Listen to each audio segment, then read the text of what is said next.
स्वागत है इस विशेष विश्लेषण में। आज हम इतिहास के उन पन्नों को खोल रहे हैं जहां उत्तर भारत के मैदानों में लड़ी गई दो लड़ाइयों ने आने वाली सदियों के लिए हिंदुस्तान की दिशा ही तय कर दी। हाँ बिल्कुल, बात 12वीं सदी के अंत की है। एक तरफ थे अजमेर और दिल्ली के बहुत शक्तिशाली राजपूत शासक पृथ्वीराज चौहान, जिनकी धाक पूरे उत्तर भारत में थी। सही कहा। और दूसरी तरफ मध्य एशिया से आए महत्वाकांक्षी शासक शिहाबुद्दीन मोहम्मद गोरी, जिनकी नजर भारत की दौलत और जमीन पर थी। लेकिन यहाँ एक बात है। क्या? वो सिर्फ लूट के इरादे से नहीं आए थे, जैसा कि पहले गजनवी के समय हुआ था। अच्छा? हाँ, उनका इरादा शायद ज्यादा बड़ा था, एक साम्राज्य बनाने का। ओके। और इन दोनों ताकतों का आमना सामना हुआ हरियाणा के पास तराइन के मैदान में। हाँ, तराइन, पहले 1191 में और फिर ठीक एक साल बाद 1192 में। और ये सिर्फ दो राजाओं या दो सेनाओं की टक्कर नहीं थी। नहीं, बिल्कुल नहीं। ये तो आप कह सकती हैं दो अलग सैन्य विचारधाराओं की टक्कर थी, दो अलग राजनीतिक महत्वाकांक्षाओं की, और शायद दो अलग दुनियाओं का टकराव था। तो चलिए हमारे पास जो स्रोत हैं, हाँ, उनके आधार पर इस पूरे घटनाक्रम की परतें खोलते हैं। हाँ, और समझने की कोशिश करते हैं कि वास्तव में क्या हुआ और क्यों हुआ। तो पहले जरा माहौल समझ लेते हैं। 1190 का दशक, शुरुआत। पृथ्वीराज चौहान अपने चरम पर थे। बिल्कुल, अजमेर और दिल्ली उनके सीधे नियंत्रण में है, और उनका प्रभाव वो राजस्थान, हरियाणा, यहाँ तक के पंजाब के कुछ हिस्सों तक फैला हुआ था। मतलब वो सिर्फ एक राजा नहीं थे। नहीं, वो उस समय की राजपूत शक्ति और एक तरह से प्रतिरोध के प्रतीक बन चुके थे। हाँ, उनका दबदबा तो कायम था, लेकिन पश्चिम से मोहम्मद गोरी का उभार उसे भी नजरअंदाज नहीं कर सकते। वो गजनवी लुटेरों से अलग थे, जैसा आपने कहा। हाँ, उनकी सोच अलग थी। गजनीवी आए, लूटा, चले गए। गोरी की नजर स्थायी नियंत्रण पर थी। ओके। वो गजनी और गौर के छोटे से पहाड़ी इलाके से निकलकर पंजाब के कुछ हिस्सों पर कब्जा कर चुके थे। और अब नजर गंगा की उपजाऊ मैदानों पर। बिल्कुल। और यहाँ ये समझना जरूरी है कि गौरी के लिए भारत विजय सिर्फ विस्तार नहीं था। तो फिर शायद ये मध्य एशिया में अपनी स्थिति मजबूत करने का एक जरिया भी था। अच्छा, ये दिलचस्प बात है। मतलब उसके लिए ये सिर्फ एक लड़ाई नहीं, बल्कि एक बड़ी, क्या कहते हैं, रणनीतिक चाल का हिस्सा था। हाँ, कह सकते हैं। और पृथ्वीराज चौहान उसके रास्ते में सबसे बड़ी रुकावट थे। तो तराइन का मैदान? हाँ, उस समय भटिंडा का किला भी महत्वपूर्ण था। हाँ, भटिंडा, जिसे तबरहिंदा भी कहते थे, वो किला स्ट्रैटेजिकली बहुत महत्वपूर्ण था। और तराइन उसी के पास था। बिल्कुल, और दिल्ली के रास्ते में भी पड़ता था। मैदानी इलाका था, तो बड़ी सेनाओं की लड़ाई के लिए सही जगह थी। तो 1191 में टकराव शुरू हुआ जब गौरी ने भटिंडा पर कब्जा किया। हाँ, वहीं से सीधी शुरुआत हुई। पृथ्वीराज ने इसे अपने अधिकार क्षेत्र में सीधी चुनौती माना, और उन्होंने इसका जवाब भी दिया। सुना है कई राजपूत राजाओं को साथ लिया। ये राजपूत संघ वाली बात। हाँ, ये एक महत्वपूर्ण सवाल है। स्रोत बताते हैं कि कई राजपूत शासक पृथ्वीराज के नेतृत्व में इकट्ठे हुए। जैसे? शायद दिल्ली के गोविंद राय जैसे प्रमुख सामंत भी थे। लेकिन इसे कोई आज की तरह की सेंट्रलाइज्ड आर्मी समझना, वो शायद सही नहीं होगा। हाँ, ये ज्यादातर एक सामंती गठजोड़ सा था। राजा अपने सम्मान और जमीन की रक्षा के लिए साथ आए थे, लेकिन उनकी वफादारी पृथ्वीराज के प्रति थी। हाँ, पर उनकी टुकड़ियां अपने अपने कमांडरों के अधीन ही लड़ती थीं। उनकी सबसे बड़ी ताकत थी उनकी संख्या, उनका व्यक्तिगत शौर्य और हाथियों का प्रयोग। बिल्कुल। तो 1191, हाँ, तराइन का मैदान। एक तरफ ये विशाल राजपूत सेना, दूसरी तरफ गौरी की सेना। गौरी की सेना में मुख्य रूप से तुर्क, ताजिक, अफगान लड़ाके थे, खासकर घुड़सवार। लड़ाई कैसी रही पहली वाली? बहुत भयंकर लड़ाई हुई। राजपूतों ने अपनी पारंपरिक रणनीति अपनाई। मतलब जोरदार हमला? हाँ, बिल्कुल। हाथियों को आगे रखकर दुश्मन की पंक्तियों को तोड़ना, और फिर राजपूत घुड़सवारों और पैदल सैनिकों का धावा। गौरी की सेना शायद इसके लिए तैयार नहीं थी। ऐसा लगता है। सूत्रों के अनुसार राजपूतों के दबाव में गौरी की सेना के किनारे, मतलब फ्लैंक्स, कमजोर पड़ने लगे। और वो घटना भी तो हुई थी, मोहम्मद गौरी खुद घायल हो गया। हाँ, कई वृत्तांतों में इसका जिक्र है। कहते हैं पृथ्वीराज के भाई गोविंद राय के भाले से गौरी बुरी तरह घायल हो गया। उसे लगभग मरणासन अवस्था में उसके एक वफादार खिलजी सैनिक ने मैदान से किसी तरह निकाला। ये तो लड़ाई का टर्निंग पॉइंट रहा होगा। बिल्कुल। सेनापति के घायल होते ही गौरी की सेना में भगदड़ मच गई। वो पीछे हट गए। तो ये पृथ्वीराज चौहान और राजपूत संघ के लिए एक शानदार जीत थी। हाँ, बहुत शानदार।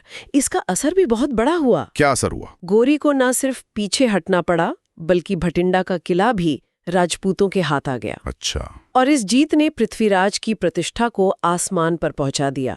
पूरे उत्तर भारत में उनका यश फैल गया। तो क्या इसके बाद राजपूत खेमे में थोड़ा अति आत्मविश्वास आ गया? कह सकते हैं, शायद उन्हें लगा कि उन्होंने विदेशी आक्रमणकारी को हमेशा के लिए खदेड़ दिया है। लेकिन गोरी वो हार मानने वाला नहीं था। नहीं, बिल्कुल नहीं। यही बात उसे दूसरों से अलग करती है। वो वापस गोर गया, जख्मों के साथ अपमान भी ले गया होगा। हाँ, और अधूरे अरमान भी। और यहीं से दूसरी लड़ाई की तैयारी शुरू होती है। उसने इस हार से सीखा होगा। बिल्कुल, उसने महसूस किया कि राजपूतों को हराने के लिए सिर्फ संख्या या बहादुरी काफी नहीं है, रणनीति बदलनी होगी। तो उसने अगला 1 साल तैयारी में लगाया। हाँ, अपनी सेना को फिर से संगठित करने, उसे बढ़ाने और सबसे जरूरी नई रणनीति पर काम करने में।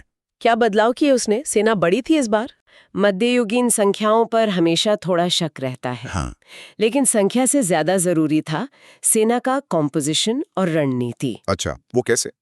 इस बार गौरी की सेना में बड़ी संख्या में फुर्तीले तुर्की घुड़सवार तीरंदाज थे। हाँ। Mounted archers. अच्छा, जो घोड़े पे बैठकर तीर चलाते हैं। हाँ, और वो भी तेज रफ्तार से घोड़े दौड़ाते हुए। उनकी रणनीति थी दुश्मन को दूर से ही तीरों की बौछार से परेशान करना, उलझाए रखना। हाँ, और फिर अचानक हमला करना या पीछे हट जाना। इसके साथ ही उसके पास भारी बख्तरबंद घुड़सवार भी थे, हेवी कैवलरी, जो आखिरी हमले के लिए होते थे। बिल्कुल निर्णायक हमले के लिए। ये तो राजपूतों की आमने सामने की लड़ाई वाली शैली से बिल्कुल अलग था। हाँ, बहुत अलग। क्या राजपूत सेना में ऐसे घुड़सवार तीरंदाज नहीं थे? होते थे, पर शायद उतनी बड़ी संख्या में और उस स्तर की कुशलता वाले नहीं जितनी मध्य एशियाई सेनाओं में विकसित हो चुकी थी। अच्छा। राजपूत सेना का जोर ज्यादातर तलवारबाजी, भाले और हाथियों पर आधारित नजदीकी लड़ाई पर रहता था। उनकी घुड़सवार सेना भी थी, लेकिन हाँ, लेकिन तुर्की सेना की तरह घोड़े पर बैठकर लगातार तीर चलाने और तेज पैंतरेबाजी करने में शायद उतनी माहिर नहीं थी। ये एक बड़ा अंतर था। तो 1192 गौरी पूरी तैयारी के साथ वापस तराइन पहुंचा। हाँ, इस बार पृथ्वीराज चौहान ने फिर से राजपूत राजाओं को इकट्ठा किया, लेकिन क्या इस बार भी वैसा ही उत्साह था? वो कन्नौज के राजा जयचंद वाली बात। देखिए, जयचंद का मामला थोड़ा विवादास्पद है। हाँ, सुना है। पृथ्वीराज रासो जैसे बाद के काव्यों में इसे ज्यादा तूल दिया गया है। समकालीन फारसी स्रोतों में जयचंद के इस लड़ाई में शामिल न होने या गौरी की मदद करने का सीधा जिक्र कम मिलता है। तो ये पक्का नहीं है? पक्का कहना मुश्किल है, लेकिन ये संभव है कि 1191 की जीत के बाद कुछ राजपूत राजाओं में या तो थोड़ी लापरवाही आ गई हो, या आपसी रंजिश है? हाँ, या आपसी प्रतिद्वंदिता फिर से उभर आई हो। हालांकि पृथ्वीराज फिर भी एक बड़ी सेना जुटाने में कामयाब रहे थे। तो दूसरी लड़ाई कैसे लड़ी गई? गौरी की नई रणनीति क्या थी इस बार? गौरी ने इस बार बहुत चालाकी से काम लिया। लड़ाई शुरू होने से पहले उसने पृथ्वीराज को संदेश भेजा। संधि का धोखे में रखने के लिए? शायद। फिर उसने अपनी सेना को कई हिस्सों में बांट दिया और मुख्य लड़ाई शुरू होने से पहले क्या किया? रात के अंधेरे या सुबह तड़के उसकी कुछ हल्की घुड़सवार टुकड़ियों ने राजपूत शिविर पर अचानक धावा बोल दिया। अरे, मतलब आराम का मौका ही नहीं दिया। हाँ, अफरा तफरी मचा दी।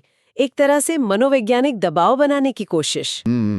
और फिर दिन की लड़ाई में? उसने अपने घुड़सवार तीरंदाजों का भरपूर इस्तेमाल किया। वो राजपूत सेना के किनारों पर लगातार हमले करते, तीरों की बारिश करते। और जैसे ही राजपूत सैनिक आगे बढ़ते, वो तेजी से पीछे हट जाते। इससे राजपूत सेना की संरचना बिगड़ने लगी। वो थकने भी लगे। और वो नकली वापसी वाली रणनीति, जिसे फेंड रिट्रीट कहते हैं। हाँ, वो गौरी का मास्टर स्ट्रोक था। क्या था वो?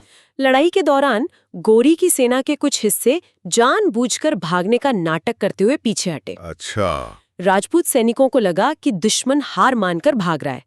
वो जोश में उनका पीछा करने के लिए अपनी कतारें तोड़कर आगे बढ़ गए। और ये एक जाल था। बिल्कुल। जैसे ही राजपूत सैनिक बिखरे और अव्यवस्थित हुए, गौरी ने अपनी ताजा दम रिजर्व सेना, वो भारी बख्तरबंद घुड़सवार, हाँ, उनको उन पर भीषण हमला करने का आदेश दिया। ये तो राजपूतों के लिए विनाशकारी साबित हुआ होगा। हाँ, बिल्कुल। उनकी पारंपरिक रणनीति इसके लिए तैयार नहीं थी। वो आमने सामने की लड़ाई के आदी थे। बिल्कुल। इस घूमती फिरती कपटपूर्ण रणनीति के सामने वो बिखर गए। उनकी भारी भरकम संरचना, जिसमें हाथी भी थे, वो एक बाधा बन गई। हाँ, इस तेज गति वाली लड़ाई में वो एक बाधा बन गई। हाथियों को शायद तीरों से घायल कर दिया गया या वे भगदड़ मचाने लगे। राजपूतों ने लड़ाई तो बहादुरी से लड़ी होगी। हाँ, इसमें कोई शक नहीं। उन्होंने बहुत बहादुरी से लड़ाई लड़ी, लेकिन वे रणनीतिक रूप से बुरी तरह मात खा गए। और पृथ्वीराज चौहान का क्या हुआ? लड़ाई में हार निश्चित देखकर उन्होंने मैदान छोड़ने की कोशिश की, शायद अपनी राजधानी की ओर। लेकिन उन्हें सिरसा के पास, या कुछ कहते हैं सरस्वती नदी के पास, पकड़ लिया गया। ओह, उनके अंत के बारे में अलग अलग बातें हैं। हाँ, अलग अलग विवरण मिलते हैं। कुछ फारसी स्रोत कहते हैं कि उन्हें पकड़ने के बाद मार दिया गया। और पृथ्वीराज रासो वाली कहानी? पृथ्वीराज रासो जैसी रचनाएं एक अलग कहानी कहती हैं कि उन्हें गजनी ले जाया गया, जहां उन्होंने शब्द भेदी बाण से गोरी को मारा और फिर आत्महत्या कर ली। लेकिन इसकी ऐतिहासिक प्रामाणिकता, हाँ, वो संदिग्ध है। ज्यादातर इतिहासकार मानते हैं कि उन्हें युद्ध के तुरंत बाद या शायद कुछ समय अजमेर में नाम मात्र का शासन करने देने के बाद विद्रोह के शक में मार दिया गया। तो एक राजा का अंत और साथ ही उत्तर भारत में एक युग का भी। हाँ, बिल्कुल। इस दूसरी लड़ाई के परिणाम कितने दूरगामी थे? बहुत ज्यादा। तराइन की दूसरी लड़ाई भारतीय इतिहास का एक निर्णायक मोड़ साबित हुई। इसने चौहान वंश का अंत कर दिया। न सिर्फ चौहान वंश का अंत किया, बल्कि उत्तर भारत के बड़े हिस्से पर तुर्की शासन का रास्ता खोल दिया। पृथ्वीराज की हार के बाद क्या हुआ? घोरी के सबसे भरोसेमंद गुलाम और सेनापति थे कुतुबुद्दीन ऐबक। हाँ, सुनाया नाम। उन्होंने तेजी से आगे बढ़कर हंसी, मेरठ, दिल्ली, कोइल यानी अलीगढ़ जैसे महत्वपूर्ण केंद्रों पर कब्जा कर लिया। और यहीं से दिल्ली सल्तनत की कहानी शुरू होती है। बिल्कुल। गोरी तो वापस गजनी लौट गया। बाद में 1206 में उसकी हत्या कर दी गई। अच्छा। लेकिन उसने भारत में जीते गए प्रदेशों का शासन ऐबक को सौंप दिया था। और ऐबक ने दिल्ली को राजधानी बनाया। हाँ, ऐबक ने दिल्ली को अपनी राजधानी बनाया और 1206 में गोरी की मृत्यु के बाद औपचारिक रूप से दिल्ली सल्तनत की स्थापना की। और ये सल्तनत तो बहुत लंबे समय तक चली। हाँ, 300 सालों से भी ज्यादा। और इसने भारत के राजनीतिक, सामाजिक, सांस्कृतिक हर पहलू पर गहरा असर डाला। ये तो सचमुच एक बहुत बड़ा बदलाव था। लेकिन हार के बावजूद पृथ्वीराज चौहान वो आज भी लोगों के मन में जीवित हैं। हाँ, ये बात बिल्कुल सही है। उनकी वीरता की कहानियां खासतौर पर पृथ्वीराज रासो के जरिए आज भी सुनाई जाती हैं। बिल्कुल। देखिए, पृथ्वीराज रासो ऐतिहासिक रूप से कितना सटीक है, इस पर बहस हो सकती है। लेकिन इसने पृथ्वीराज चौहान को एक वीर, एक रोमांटिक और एक त्रासद नायक के रूप में अमर कर दिया है। उनकी छवि एक ऐसे शासक की बन गई जिसने विदेशी आक्रमणकारी का डटकर मुकाबला किया। हाँ, भले ही अंत में हार गया, वो आज भी कई लोगों के लिए साहस, सम्मान और आखिरी दम तक लड़ने के जज्बे का प्रतीक है। तो इतिहास भले विजेता लिखते हो, हाँ, लेकिन लोक स्मृति अक्सर हारने वाले नायकों को भी जिंदा रखती है। तो तराइन की ये लड़ाइयाँ सिर्फ सैन्य हार जीत का किस्सा नहीं है। नहीं, ये दिखाती है कि कैसे बदलती तकनीक, नई रणनीतियाँ और शायद नेतृत्व की दूरदर्शिता इतिहास का रुख मोड़ सकती हैं। हाँ, पहली लड़ाई में राजपूतों की पारंपरिक रणनीति कामयाब रही, लेकिन दूसरी में वही रणनीति गौरी की बदली हुई और ज्यादा लचीली चालों के सामने विफल हो गई। ये सैन्य अनुकूलन यानी मिलिट्री अडेप्टेशन का एक क्लासिक उदाहरण है। निश्चित रूप से गौरी ने पहली हार से सीखा, अपनी कमजोरियों को समझा, रणनीति बदली। और राजपूत शायद अपनी पिछली जीत के आत्मविश्वास में रहे और दुश्मन की बदलती क्षमताओं का सही आकलन नहीं कर पाए। तो ये सिर्फ हथियारों या सैनिकों की संख्या की बात नहीं थी। नहीं, ये युद्ध के मैदान में सोचने और परिस्थितियों के अनुसार ढलने की क्षमता की भी बात थी। तो तराइन के मैदान में जो हुआ, उसने सिर्फ दिल्ली का तख्त नहीं बदला, उसने आने वाली कई सदियों के लिए भारतीय उपमहाद्वीप की तकदीर लिख दी। एक साम्राज्य का पतन हुआ, दूसरे का उदय हुआ। और ये टकराव हमें दिखाता है कि इतिहास में निर्णायक क्षण अक्सर सिर्फ ताकत के जोर पर नहीं तय होते, बल्कि रणनीति, अनुकूलन और शायद थोड़ी किस्मत के मेल से भी तय होते हैं। इन लड़ाइयों ने भारत को मध्ययुगीन काल के एक नए चरण में धकेल दिया। इस पूरी बातचीत से एक सवाल मन में आता है, शायद इस पर और गौर किया जा सकता है। क्या? जब दो अलग अलग सैन्य संस्कृतियां या सिद्धांत टकराते हैं, जैसे यहाँ पारंपरिक राजपूत शैली और मध्य एशियाई तुर्की शैली, तो क्या नतीजा हमेशा बेहतर रणनीति और अनुकूलन क्षमता से ही तय होता है? अच्छा सवाल है। या फिर उस समय के सामाजिक राजनीतिक कारक, जैसे गठबंधनों की स्थिरता या आंतरिक एकता, वो भी उतनी ही निर्णायक भूमिका निभाते हैं? हाँ, ये भी हो सकता है। तराइन का नतीजा शायद इन दोनों के एक जटिल मिश्रण का परिणाम था। ये सोचने वाली बात है।